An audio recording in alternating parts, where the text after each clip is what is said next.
es una de las batallas épicas de la Biblia. Un ejército de nómadas emerge del desierto y destruye las murallas de una ciudad fortificada. No mediante la fuerza, sino a través de la fe. La historia de cómo Josué luchó en la batalla de Jericó con trompetas se encuentra entre las historias más memorables y más controvertidas. Pero aquella no fue la única victoria de Josué. La Biblia relata que el ejército israelita avanzó hasta conquistar Canaán y asentarse en la tierra prometida. No hay duda de que los antiguos israelitas ocuparon la región que ahora llamamos Israel y los territorios palestinos. De hecho, sus exigencias territoriales aún causan graves conflictos en la zona. Pero, ¿empezó todo con la batalla de Jericó? Para contestar a esa pregunta, recurriremos a algunas de las últimas investigaciones arqueológicas y científicas y llegaremos a una conclusión sorprendente.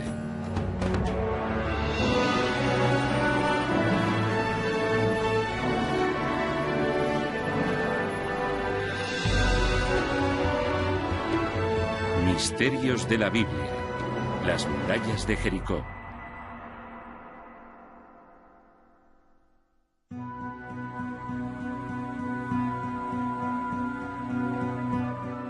Oriente Próximo hace unos 3000 años. Una región que incluso entonces se enfrentaba a la violencia y a la guerra. En las montañas del noreste del Mar Muerto, un soldado se prepara para atacar. Es Josué, sucesor del gran líder Moisés y uno de los guerreros más famosos de la Biblia. Desde aquí, Josué mira al oeste, a través del valle del Jordán, hacia la tierra prometida. Aquí fue donde vivió su ancestro Abraham, y Josué cree que debe instalarse allí también. Pero hay un problema. La tierra ya está ocupada por los habitantes de la zona, los cananeos. Josué tendrá que luchar por ella. Aunque no está solo, lidera a unas 150 personas, hijos de esclavos hebreos que escaparon de Egipto. Estos han pasado 40 años caminando por el desierto, ahora se preparan para la guerra. Su primer objetivo será la fortaleza cananea de Jericó. Es un momento decisivo en la historia del antiguo Israel, según la estudiosa del Antiguo Testamento Rachel Havelock. Es una historia sobre los comienzos, los orígenes de una nación, y en muchos sentidos es en realidad la historia del nacimiento del antiguo Israel. Y la batalla de Jericó es solo el principio. El principio de una guerra santa en la que Josué y los israelitas derrotan rápidamente a los cananeos y los matan. La historia es sorprendente y aún no ha acabado. La guerra de Josué continúa hoy en día. Por un lado están los palestinos, que dicen ser descendientes de los cananeos, y por otro los israelíes, que dicen ser descendientes de los israelitas. Y los dos siguen intentando recuperar la misma tierra, así que lo que pasó hace 3000 años sigue ocurriendo en la actualidad. Pero si Josué mató a los habitantes de Canaán y ocupó su tierra, debió de dejar pruebas.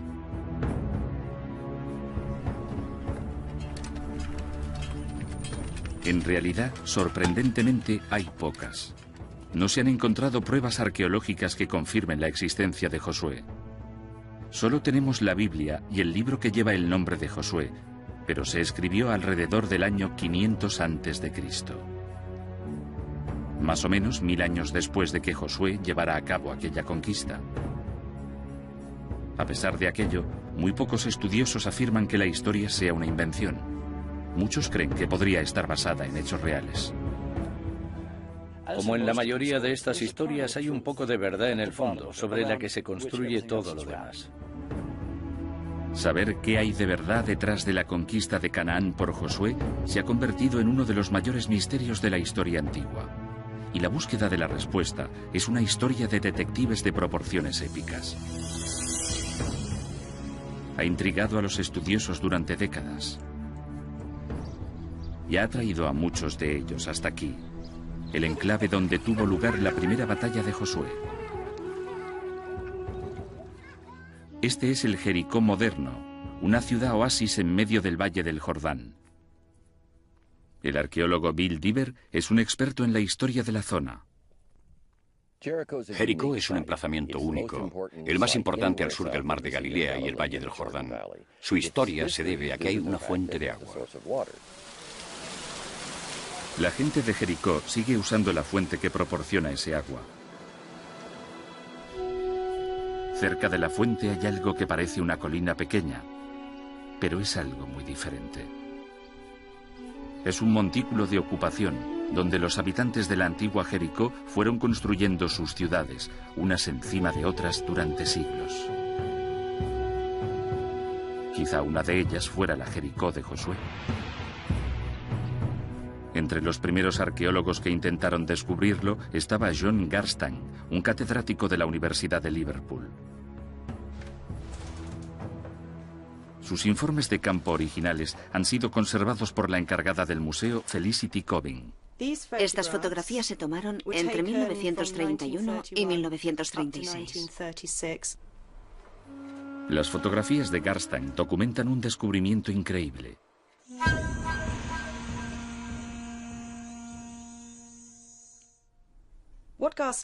Lo que descubrió Garstang, que según él creía estaba directamente relacionado con la historia bíblica de la conquista de Jericó por Josué, fueron dos fuertes muros defensivos paralelos en la cima de la colina de Jericó. Ladrillos de barro muy profundos y evidentemente muy resistentes. Usando fragmentos de cerámica como pruebas, Garstang puso fecha a estos muros de ladrillo. Año 1400 a.C., exactamente la época en la que la Biblia sugiere que tuvo lugar la batalla de Jericó. Es más, los escribas que copiaron la historia afirman que la ciudad que atacó Josué estaba muy fortificada. Y eso fue lo que encontró Garstang. Descubrió que los muros de ladrillo se habían construido sobre antiguas fortificaciones de piedra. Aquí se ve algo típico de un sistema de fortificación de mediados de la Edad del Bronce. Un muro de contención que ayudaba a sostener los lados del montículo. El muro tenía al menos 4,5 metros de altura. En lo alto había una primera pared de ladrillos. Después, una pendiente empinada cubierta con cal. Y finalmente, el muro de ladrillos principal de 2 metros de grosor y al menos 4,5 metros de altura.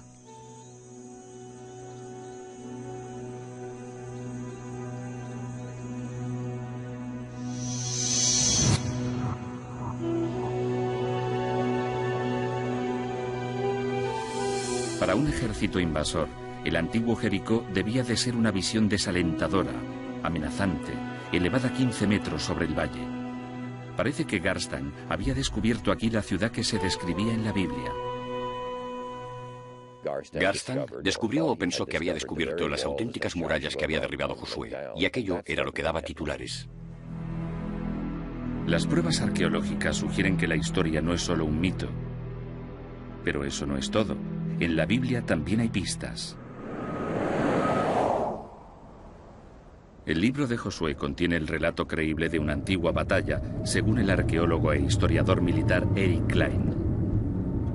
En cuanto a la historia, es totalmente plausible que Josué quisiera atacar Jericó. El hecho de que Jericó fuera un oasis lo convertía en un lugar extremadamente valioso, con provisiones de comida y bebida. Además, está de camino a las tierras altas centrales. Si quieres hacer esa ruta, tienes que atacar Jericó. No hay manera de evitarlo. Y no solo es verosímil el campo de batalla, sino también la forma en que Josué dirigió la batalla. Según el texto, Josué parece ser un líder militar excelente. Es un general muy bueno, lo compararía con Patton o Montgomery. Como esos generales en la Segunda Guerra Mundial, la historia relata que Josué basó su estrategia en un punto clave, la inteligencia militar. Según la Biblia, Josué envió espías israelitas a explorar la ciudad, Sus soldados se infiltraron con éxito en Jericó, pero entonces hicieron algo inesperado. Nuestros trabajadores espías van inmediatamente a una posada que lleva a una prostituta.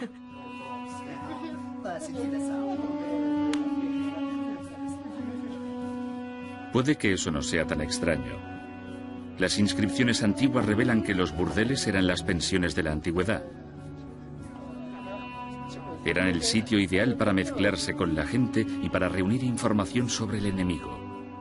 ¿Quién mejor que una prostituta o chica de alterne? Averiguaron rápidamente lo que necesitaban saber. Hasta entonces, las acciones de los israelitas parecían plausibles. Jericó era un objetivo estratégico. Usar espías, una estrategia clásica. Pero, ¿y la gente que vieron los espías allí dentro? Por el tamaño de la antigua Jericó, probablemente había 1.200 habitantes, hombres, mujeres y niños que la historia llama cananeos. Nuevamente, la historia de la Biblia concuerda con los descubrimientos arqueológicos. Buscando en las afueras de Jericó, los excavadores encontraron algo extraordinario.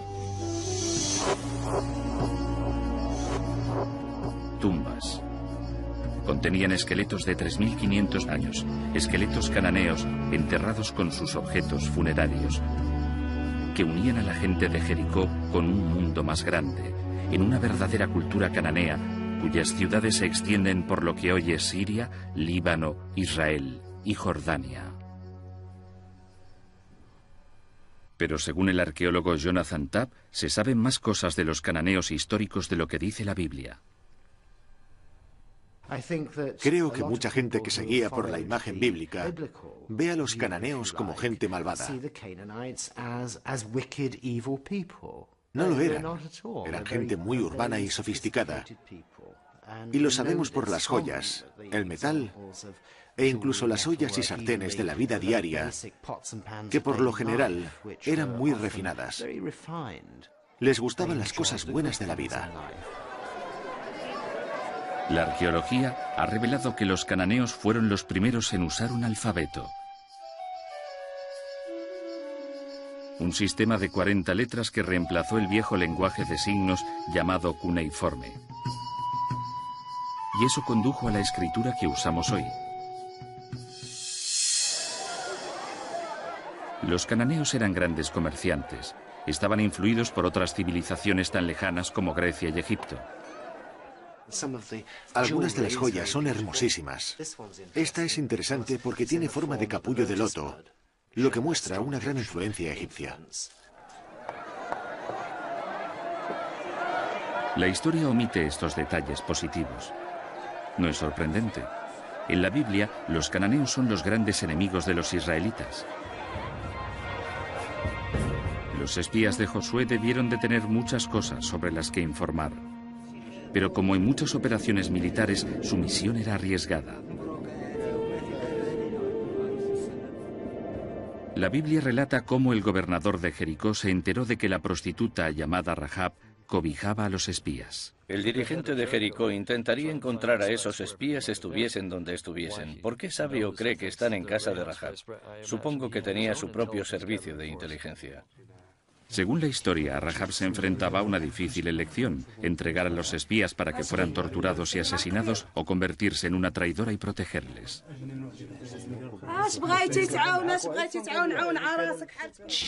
Les dijo a los espías que sabía que Israel conquistaría aquella tierra. Sabía que Dios les había prometido aquella tierra. Y Rahab se encargó de toda la situación. Escondió a los espías en sus reservas de cereales, en el tejado. Unos minutos después llegaron los soldados cananeos. Pero Rahab consiguió convencerles de que los espías ya se habían marchado. Y mandó a los soldados a buscarles.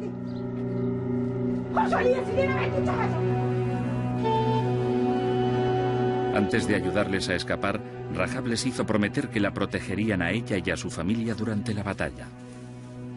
Los espías accedieron y volvieron al campamento israelita. Hasta ese momento, la arqueología y la estrategia militar encajan muy bien con el relato de la batalla de la Biblia.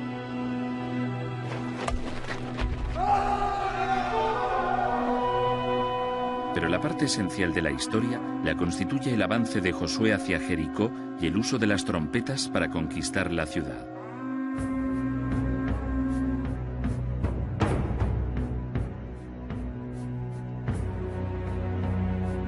Según la Biblia, la primera táctica de Josué fue cruzar el río Jordán y establecer un puesto defensivo en Cisjordania, a menos de 2 kilómetros de su objetivo.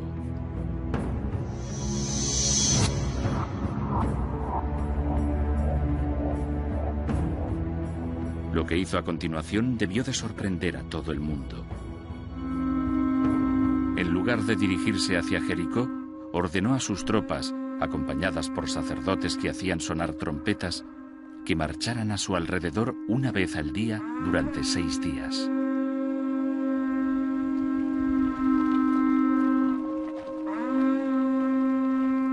Es una táctica extraña.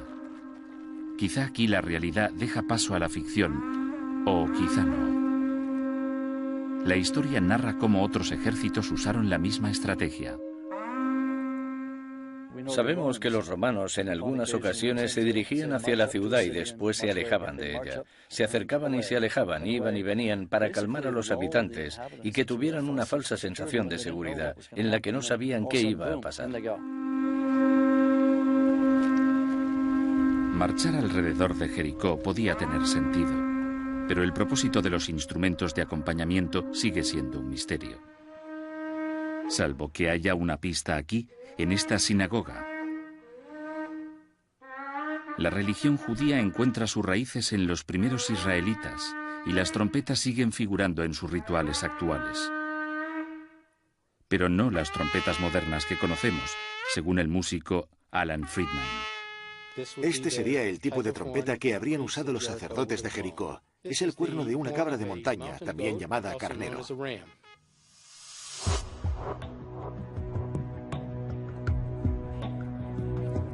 La trompeta de cuerno de carnero guarda especial interés para el especialista de sonido David Lubman. Es un experto en el papel del sonido en las religiones antiguas y está especialmente interesado en la historia de Josué. Hoy trabaja con Friedman en la dirección de un análisis de audio de la trompeta, con la esperanza de que arroje algo de luz sobre su papel en la batalla.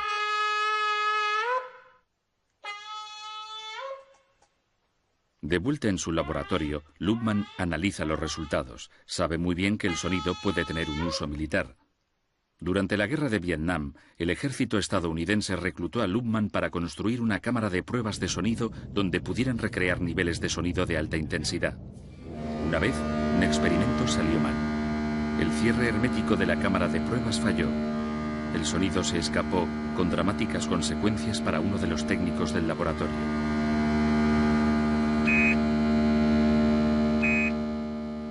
Uno de los técnicos, perfectamente sano y estable, al oír el sonido huyó, escapó aterrorizado y no volvió hasta muchas horas después.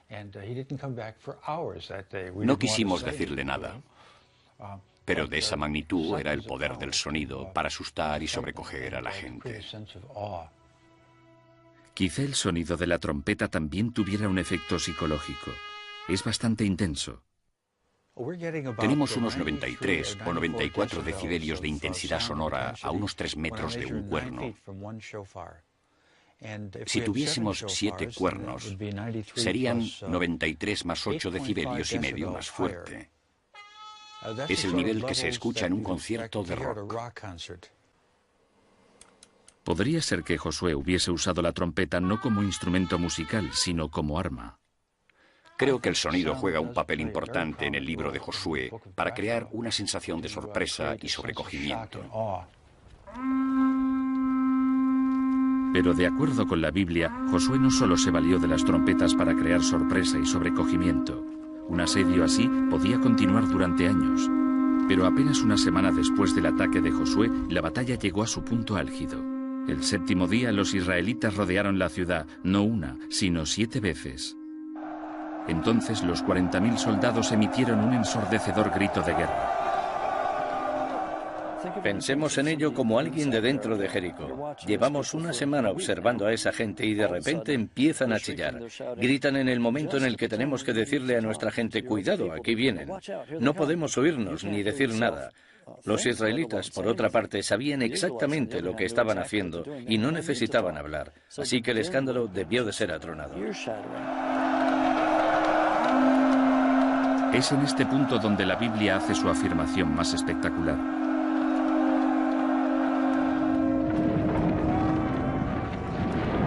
Ese escándalo, que iba en aumento, hizo que se derrumbaran los ladrillos de los muros de Jericó, lo que permitió a las tropas de Josué trepar por encima de los muros caídos para atacar a los soldados cananeos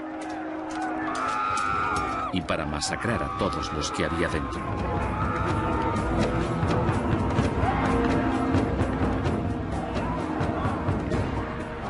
Aparte de Rahab y su familia, mataron a todos los habitantes de Jericó.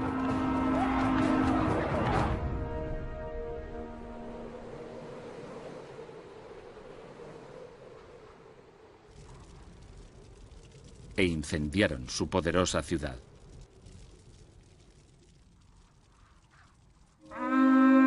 Pero aunque el sonido podría haber aterrorizado y confundido a los habitantes de Jericó, no pudo haber demolido sus murallas.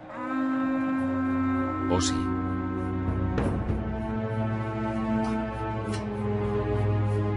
La posibilidad intriga al catedrático Barry Gibb del Departamento de Investigación de Audio de la Universidad de Liverpool. Ayudado por su colega Gary Schiffer, examina el impacto físico del sonido sobre objetos sólidos.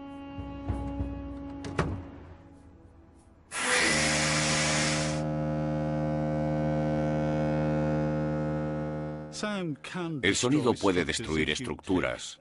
Si tomamos como premisa que el sonido es una presión es una fuerza y cualquier fuerza lo suficientemente grande mueve un cuerpo.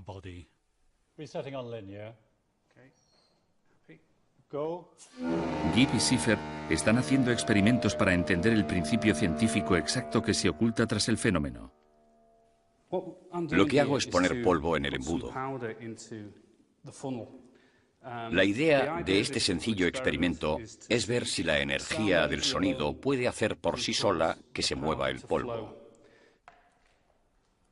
Para el experimento usan un polvo muy fino, yeso, porque creen que si el sonido puede mover el polvo, también puede afectar a un objeto sólido.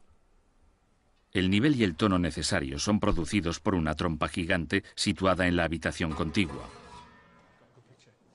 Los dos científicos están en una sala de control remoto. Empieza el experimento. ¿Lo restauro para el lineal? Sí. ¿Te gusta la toma? Sí. Vale. Cuando la trompa no suena, el polvo descansa sobre el embudo. Cuando está encendida, sucede algo increíble. El polvo circula como si fuera un fluido. Sigue siendo un misterio por qué sucede esto, pero el profesor Gibb cree que las ondas sonoras rompen los enlaces entre las partículas de polvo. El efecto es espectacular y sugiere la posibilidad de que un objeto sólido también se vea afectado. Esto es un ladrillo similar a los que debieron de usarse para construir los muros de Jericó. Ahora queremos reemplazar el polvo por el ladrillo y repetir la prueba. Se repite el experimento. Si el ladrillo se desintegra, podrá explicar lo que hizo que cayesen los muros de Jericó. Los niveles de sonido producidos en esta cámara de pruebas son mucho más altos que los de las trompetas de Josué. Si el ladrillo no responde aquí, es poco probable que hubiese sido dañado en Jericó.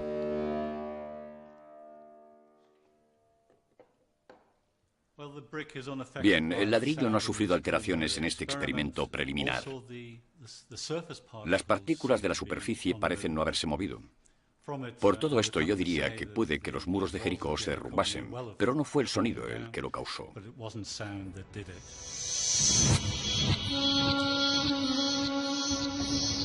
Claro que el hecho de que el ladrillo no se haya visto afectado por estas pruebas no significa que los muros de Jericó no cayeran, ni que la ciudad no se saqueara ni incendiara. Ni mucho menos.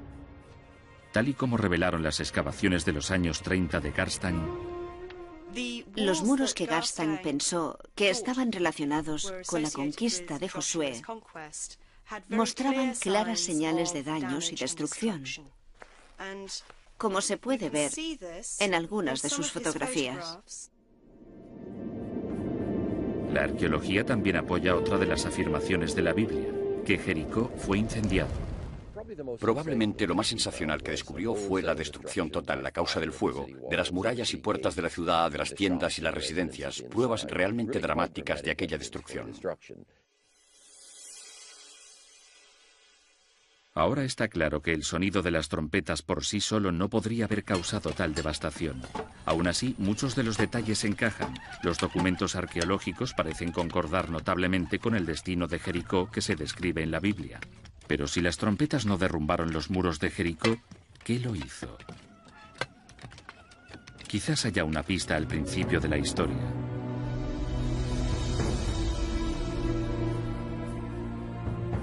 Según la Biblia, cuando los sacerdotes israelitas que dirigían el ejército de Josué llegaron al río Jordán, ocurrió algo increíble.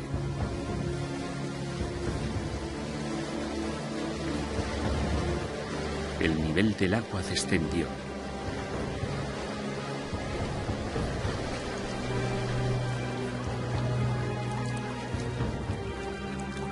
Los sacerdotes se abrieron paso a través de un camino sin agua.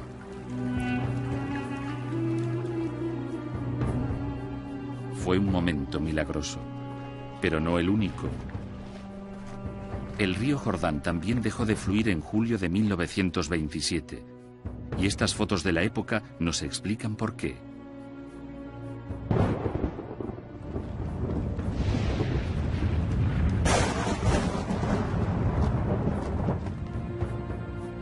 El Valle del Jordán sufrió un terremoto que causó corrimientos de tierra que formaron un dique en el río durante 2 días, al igual que sugiere la historia. Es más, los sismólogos creen que un terremoto también podría haber sido responsable de la destrucción de Jericó. La explicación exacta queda clara en el Instituto Sismológico de Israel. Aquí, los ordenadores registran las lecturas de unos sensores repartidos por todo Israel, Cisjordania y Jordania. Vigilan una gran falla que corre a lo largo del Valle del Jordán, una falla que ha causado fracturas menores, una de las cuales discurre justo bajo el muro oriental del antiguo Jericó, haciéndolo especialmente vulnerable a la actividad sísmica. Y hay evidencias arqueológicas que sugieren que en la ciudad se dieron terremotos no una, sino muchas veces, como descubrió el arqueólogo John Garstan. Jericó sufrió terremotos importantes en más de una ocasión. En los niveles más tempranos encontró grietas muy distintivas que separaban enterramientos anteriores. Aquí se ve que la grieta cercenó la cabeza de este sujeto. Pero si el daño de los muros de Jericó lo causó un terremoto en lugar del sonido, ¿dónde deja eso a Josué y a su ejército? ¿Quizás el terremoto devastó la ciudad en el mismo momento en que los israelitas la atacaban? Es increíble, pero es lo que sugerían las pruebas de Garstan. Garstan encontró pruebas de daños causados en los muros por un terremoto que él asociaba con la conquista de Josué. Pruebas muy claras de daños causados por un terremoto. Pilas de ladrillos, reparaciones y un desorden general de los elementos de construcción. Los descubrimientos de Garstan parecen confirmar casi todos los detalles del relato bíblico.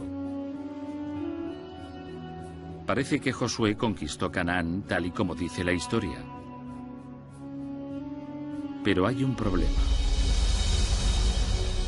En los años 50, otra arqueóloga británica siguió a Garstan hasta Jericó, y fue entonces cuando empezaron los problemas. Dicha arqueóloga era la renombrada experta Kathleen Kenyon. Se interesó por Jericó cuando John Garstan le pidió que examinara sus descubrimientos. En 1952, Kenyon inició su propia excavación épica. Kathleen Kenyon pudo examinar al detalle las fases tan complejas de la ocupación de Jericó. Pudo ver muchas cosas que se le habían escapado a Garstang. Lo que Garstang había pasado por alto eran pruebas importantísimas que contradecían su fecha de la destrucción de Jericó. En lugar de caer en el año 1400 a.C., como creía Garstang, Kenyon concluyó que los muros se habían derrumbado 150 años antes, en el año 1550 a.C. Si ella tenía razón, Jericó ya estaba en ruinas mucho antes de que Josué pudiera salir de Egipto. Un terremoto pudo destrozar sus muros, pero no coincidía con el ataque de Josué, como Garstang había pensado. Y ese no es el único problema al que se enfrenta la versión tradicional de la heroica conquista de Josué. Si los israelitas hubieran llegado a Jericó en el año 1400 a.C., las excavaciones de Kenyon se habrían encontrado con una ciudad muy diferente a la descrita en la Biblia. Las defensas habían caído en desuso. Estaba totalmente indefensa. Había muy poca población. Para ser sincero, no habría sido una gran conquista. Pero si la batalla de Jericó era innecesaria, hay que preguntarse por qué la llegada de los israelitas se describe como una conquista. La Biblia dice que la invasión de Josué no se limitó solo a Jericó. Destruyó también otras ciudades. Los expertos que excavaron esos lugares al final se encontraron con problemas similares. La arqueología muestra que la mayoría de lugares que se supone que fueron conquistados por los israelitas ni siquiera estaban habitados en aquella época. Y los lugares en los que hemos encontrado indicios de destrucción no son los mencionados en el texto bíblico. Parece que la arqueología ya no apoya la historia de Josué. Y cualquier duda que hubiera podido quedar se desvaneció cuando los historiadores se dieron cuenta de que ningún ejército israelita, por poderoso que fuera, podría haberse deshecho de los cananeos. En el año 1400 a.C., las fuerzas egipcias habían convertido Canaán en parte de su poderoso imperio dorado. Los egipcios no iban a permitir que Josué invadiera su territorio. Es inconcebible que el antiguo Israel se estuviera desarrollando en el momento en que el imperio egipcio estaba en pleno apogeo. No tiene ningún sentido. De hecho, casi todas las pruebas desenterradas desde los años 50 han revelado una gran discrepancia entre la historia y la Biblia. Jericó era un pueblo, no una ciudad amurallada. No hay más señales claras de las batallas de Josué. Y Canaán era una colonia egipcia. Histórica y arqueológicamente apenas hay pruebas de destrucción. Y desde luego no las hay en el siglo XV a.C., cuando, según la cronología bíblica, tuvo lugar dicha destrucción. Creo que podemos decir con seguridad que casi ningún arqueólogo o estudioso bíblico actual cree literalmente la historia de Josué y la caída de Jericó. La milagrosa batalla de Josué parece ser un mito, después de todo. Pero eso da pie a una nueva y emocionante pregunta. Si los israelitas no invadieron Canaán, ¿cómo llegaron allí? Para contestar a esta pregunta, necesitamos un punto de referencia.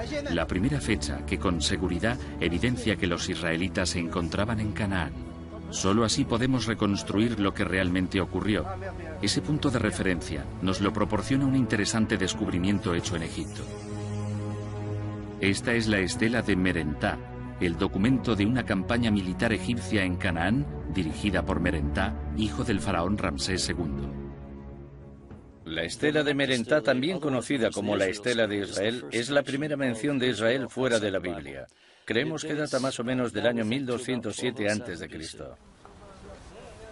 Si los israelitas vivían en Canaán en el año 1207 a.C., la conquista de Josué, de haber tenido lugar, debió de haber empezado algún tiempo antes.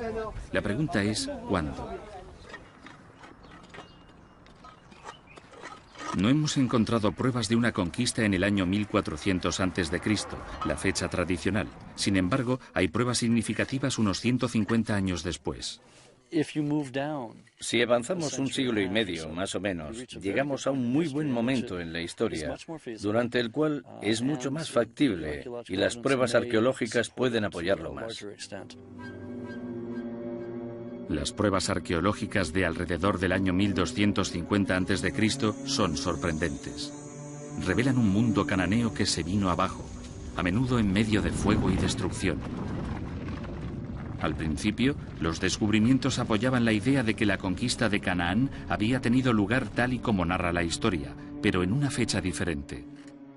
Esas esperanzas pronto se desvanecieron cuando otras excavaciones en el resto del Mediterráneo oriental revelaron algo completamente inesperado. Fuera lo que destrozó la sociedad cananea, también golpeó a todas las civilizaciones de la región. Y estaba ocurriendo algo más, algo mucho más dramático.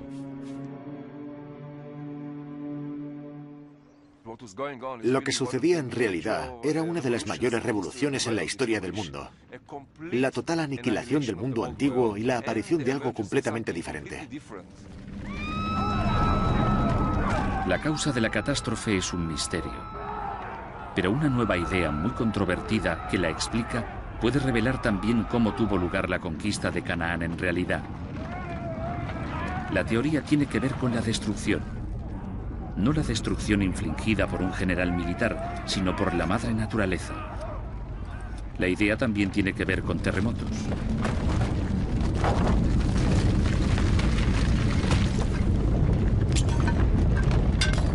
Pero con una gran diferencia respecto a los temblores que habían destruido las murallas de Jericó 300 años antes. Esta actividad sísmica afectó a todo el Mediterráneo oriental. En este mapa se han señalado las ciudades destruidas entre 1225 y 1175 a.C. Algunos de los lugares son grandes. Está Micenas en Grecia, Troya, la famosa Troya de Anatolia, y más abajo tenemos un grupo de lugares en lo que hoy es Israel. Otro mapa nos muestra la actividad sísmica significativa registrada en la misma zona durante el siglo XX. Si superponemos un mapa encima de otro, surge un patrón increíble. Prácticamente hay una relación de 1 a 1. Allá donde tenemos un grupo de antiguos asentamientos destruidos, tenemos un terremoto moderno de alta intensidad en la misma región. Hasta hace poco era inconcebible que la actividad sísmica hubiera podido causar tanta destrucción en la misma zona y al mismo tiempo. Pero ahora puede explicarse a través de un fenómeno sísmico llamado tormenta de terremotos. Durante el último siglo, los estudiosos que observaron la actividad sísmica en Turquía se dieron cuenta de que los terremotos avanzaban por la falla de Anatolia Norte. Solo durante los últimos 4 años, los temblores han causado 18.000 muertes y han dejado sin hogar a innumerables personas. Parece que si no hay un terremoto grande que libere toda la tensión de la falla inmediatamente, a veces hay un terremoto más pequeño que libera la tensión en una parte de la falla y pone presión en el siguiente segmento, que al final se deshará de ella, y así hay un alivio de la tensión a lo largo de la falla.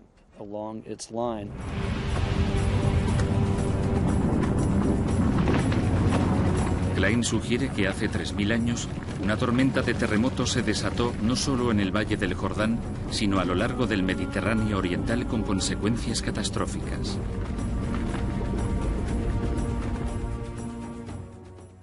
Creo que las rutas comerciales se cortaron. Al final iba a llegar una rebelión interna cuando la gente tuviera hambre y se acabaría con una caída del sistema en la que todo fracasaría. Y fue la catastrófica caída del viejo orden mundial, incluida la civilización cananea, lo que explicaría cómo se asentaron en Canaán los primeros israelitas. No mediante la conquista, sino gracias a un simple oportunismo.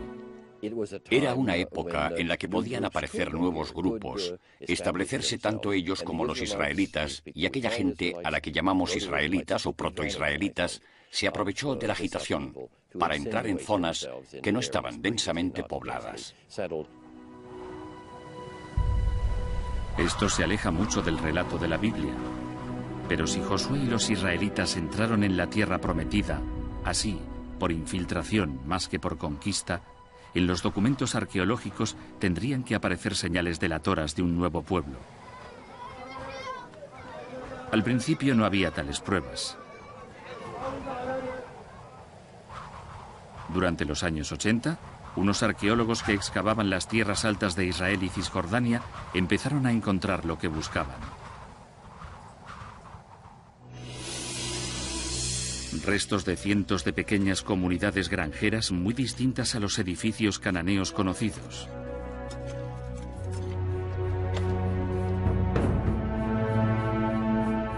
Entre los arqueólogos que las descubrieron se encontraba Israel Finkelstein.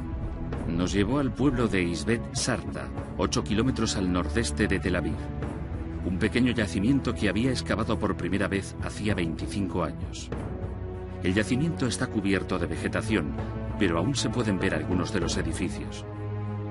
En particular, la silueta de un nuevo tipo de vivienda, una granja de 4 habitaciones totalmente diferente a la arquitectura cananea. El edificio está aquí. Tiene un patio central en el medio y 2 pasillos a los lados. Estaba rodeado de silos para guardar cereales y había más edificios en las afueras. Las pruebas que sugieren la idea de que los nuevos habitantes eran israelitas y no cananeos se encuentran en su dieta. Durante el período que los arqueólogos llaman la primera edad del hierro, no había rastros de huesos de unos animales comunes en Canaán, pero prohibidos en la Torá, los cerdos. Vemos algo interesantísimo y nuevo en su comida, en sus prácticas culinarias. Esta gente de las tierras altas al principio del hierro no comía cerdo.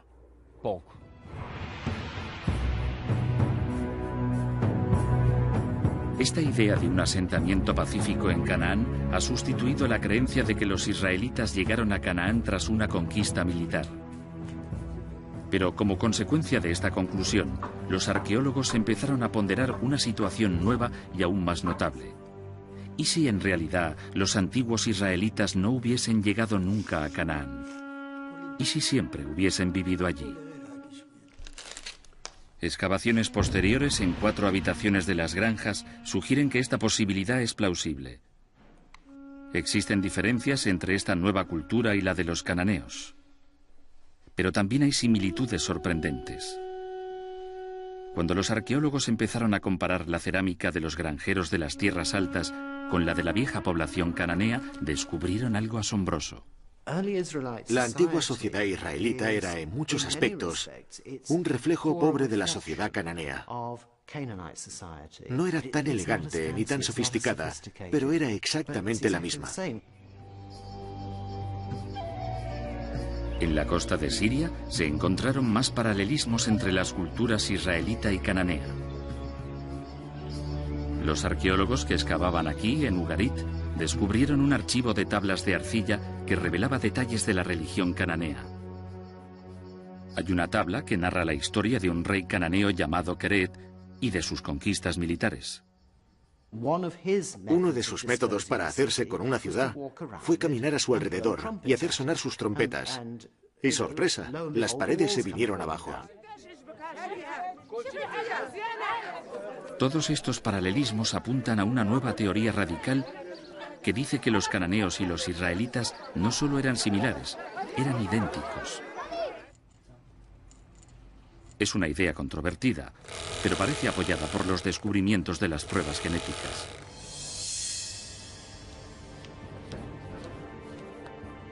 El antropólogo cultural Yossi Nagar ha estudiado antiguos esqueletos cananeos. Comparando su ADN con el ADN de la población actual de la región, ha llegado a la conclusión de que muchos de los judíos, árabes israelíes y palestinos actuales comparten una herencia racial común. Esto sugiere que sus ancestros, los israelitas y los cananeos, eran la misma gente. Los israelitas y los cananeos son lo mismo, pero están separados. Están separados por la teología, no por la biología. Son lo mismo. Si esta controvertida teoría gana aceptación, la historia que hay detrás de Josué y su conquista tendrá que revisarse completamente. Josué y su ejército israelita no llegaron a Jericó y mataron a los cananeos. Eran cananeos. No eran invasores militares, no asestaron un golpe a las grandes ciudades-estado de Canaán, ni aniquilaron a la población cananea. Me parece que la mayoría de nosotros cree que los israelitas eran cananeos, quizá granjeros y agricultores que fueron expulsados de sus tierras por sus señores cananeos. Eran gente que escapaba de las ciudades-estado cananeas que se derrumbaban, huían del servicio militar, de los impuestos, y encontraron un punto de apoyo en algún lugar de la frontera de las tierras altas escasamente ocupadas. Si esto fue lo que pasó, el origen del antiguo Israel no es lo que se describe en la Biblia. No hubo batallas milagrosas, no hubo conquistas militares, no hubo infiltración masiva. Solo un grupo de campesinos y nómadas cananeos que se asentaron en las colinas de lo que más tarde llamarían su tierra prometida. Pero si la historia de Josué y la batalla de Jericó son, en el fondo, producto de la imaginación de unos escribas judíos, ¿cómo supieron tantos detalles geográficos, militares e históricos? Una explicación podría ser que la llegada a Canaán fuera la experiencia no de todos los israelitas, sino de un reducido grupo de hebreos. A mi juicio, las historias las explicó un pequeño grupo que había cruzado el desierto. Entró en Canaán de un modo u otro y tuvo problemas con los cananeos. Y al escribir su historia siglos más tarde, la explicaron como si fuera la de todos los israelitas, pero en realidad, la mayoría de los israelitas nunca había estado en Egipto. Al escribir esta historia, sus autores la adornaron con otros elementos. Mitos cananeos como Keret, recuerdos dramáticos de muertes y destrucciones catastróficas y un conocimiento muy detallado del antiguo Jericó. Yo supongo que se inspirarían en varias tradiciones diferentes que tienen elementos en común. Las unieron. Se sabe que Jericó era un lugar de mucha actividad sísmica, así que los muros solían caerse. También pudo haber existido un personaje histórico, y podemos llamarlo Josué, o tendríamos que inventarnos a alguien con el mismo nombre. Si combinamos estos ingredientes, tenemos la historia de Josué y la captura de Jericó. Aquí, al fin, empezamos a percibir qué hay de verdad tras la historia de Josué y la batalla de Jericó. No es una historia real, sino muchas, entretejidas para dar un mensaje, no sobre la historia, sino sobre la libertad y la fe. Si miramos la historia con lupa e intentamos demostrar que todo lo que dice es históricamente cierto, creo que perdemos la perspectiva de lo que los autores bíblicos querían expresar, que era la liberación. La liberación de un pueblo que no esperaba nada, pero que, con el tiempo, se convirtió en una nación poderosa. Y creo que la historia aún puede leerse así, metafóricamente, una historia sobre una nueva tierra, un nuevo comienzo, una nueva manera de ver el destino humano. Quizá este sea el legado y la tragedia de la batalla de Josué en Jericó. Que la liberación de un hombre significa la opresión de otro. Que la batalla ficticia se ha convertido en un conflicto real y terrible. 2500 años después de que los escritores la describieran, el derramamiento de sangre aún no ha terminado.